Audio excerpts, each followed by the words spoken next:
Salam. Kita membaca perkembangan demokrasi di beberapa negara di dunia, dan ya tentu saja untuk mencapai demokrasi yang baik ya diharapkan ya mudah-mudahan bangsa-bangsa ini penuh kesabaran. Toh macam Amerika saja ya perlu 200 tahun untuk mendapatkan demokrasi seperti yang mereka jalankan saat ini. Begitu banyak juga negara-negara di Eropa ya mereka menjalankan sudah berpuluh-puluh tahun atau bahkan yang lebih 100 tahun. Nah, ya kita tahu demokrasi ini juga ya nggak ujuk-ujuk datang, terutama di Amerika Latin, di Afrika yang sedang berproses, di Timur Tengah yang berproses. Misalnya ya di Afrika itu kita membaca, termasuk juga di Amerika Latin tentunya ya, banyak negara-negara jajahan yang akhirnya merdeka. Tentu saja ketika merdeka mereka mencari pilihan-pilihan ideologi ya, tentunya ya hingga saat ini kelihatannya ya belum selesai. Artinya semua tadi itu, kalau nggak ideologi blok barat ya ideologi blok timur. Kalau tidak memilih kapitalis ya komunis. Ini memang inilah kenyataan yang kita hadapi. Ya, kita tahu dalam perkembangannya ya ideologi komunis itu ya muncul sebagai antitesa dari kapitalis. Nah, ketika banyak negara-negara, terutama tentu saja negara penjajah, mereka bentuknya kapitalis. Nah, mereka ya memang menawarkan kebebasan, menawarkan perdagangan bebas, hak asasi manusia, menawarkan kemakmuran. Tapi dalam prakteknya justru ya negara-negara yang pernah menjajah ini tidak melepaskan begitu aja negara-negara jajahannya untuk ya menjalankan ya kebebasannya. Mereka tetap saja berusaha bagaimana menyedot kekayaan dari negara-negara jajahannya.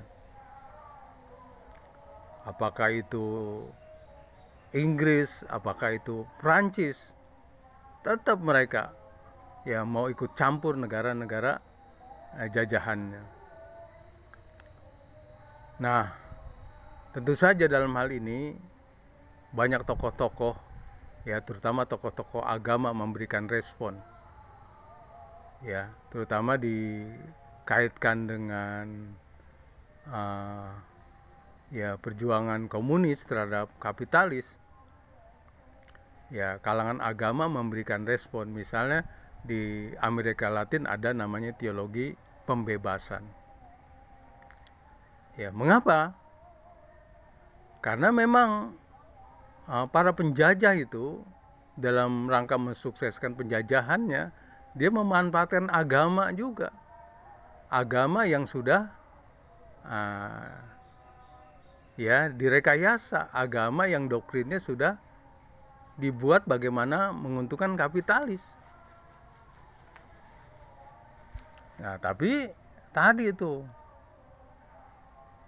ya kapitalis ini atau negara-negara penjajah ini ya memberikan juga bantuan kepada agama, tapi bayarannya adalah kekuatan agama ini supaya diam saja, jangan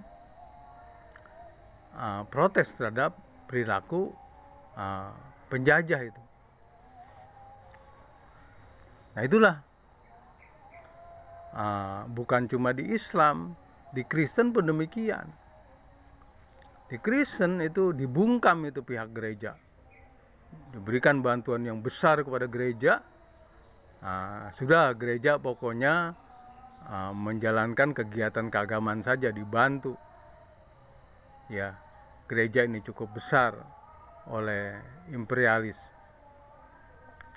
Ya, kita baca juga termasuk di Indonesia itu bagaimana ya bantuan kepada kalangan agama ya ada itu. Ya karena Belanda itu ya beragama Kristen, waktu masa penjajahan tuh bantuan kepada Kristen berlipat-lipat itu dibanding bantuan kepada Islam. Cuma lagi-lagi bantuan-bantuan itu untuk menina bobokan ya kalangan agama. Misalnya ya tadi itu di Amerika Latin, bagaimana penjajah itu dalam hal ini ya Spanyol ya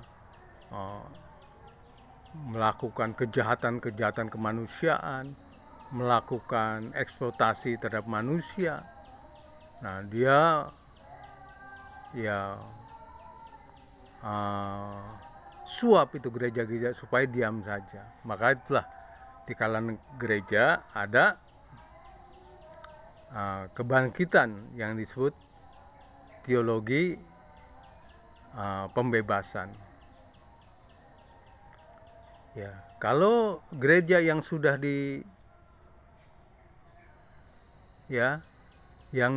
disuap oleh imperialis, selalu ya pakai dalilnya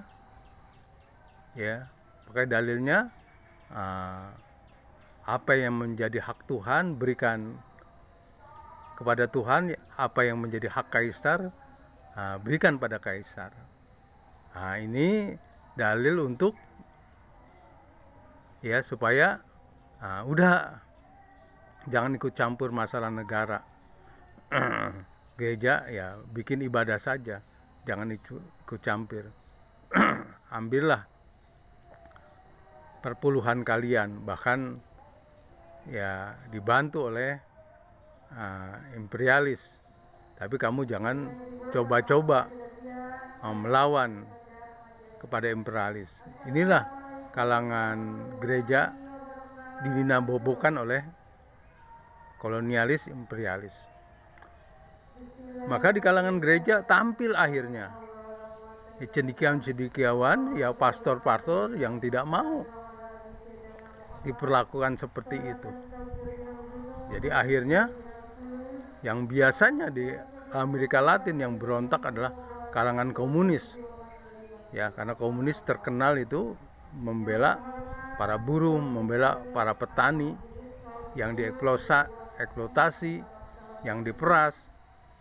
Nah, tapi akhirnya bukan cuma kalangan komunis saja, kalangan agama pun tampil. Di Kristen itulah yang disebut teologi pembebasan. Dan akhirnya itu menyebar kemana-mana, termasuk di Indonesia. Ya banyak pendeta-pendeta atau pastor-pastor yang besar pembelaannya, suaranya untuk membela mereka-mereka yang lemah, mereka-mereka yang tertindas. Nah itulah ya, maka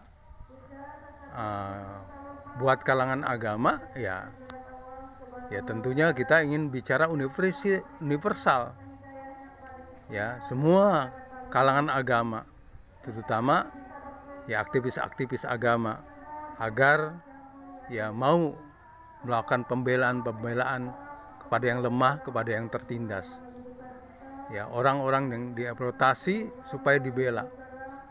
Ya, ini ya akan menjadi kekuatan yang lebih besar lagi kalau terus-menerus digaungkan. Karena tadi itu, terutama ya penjajahan terakhir ini Israel ini, ya harus semua agama itu melakukan pembelaan. Ya, karena ada juga agama yang justru membela Israel yang disebut Kristen, Zionis Kristen ini. Nah, tapi kita yakin ya semua kalangan agama udah tahu bahwa Israel itu penjajah.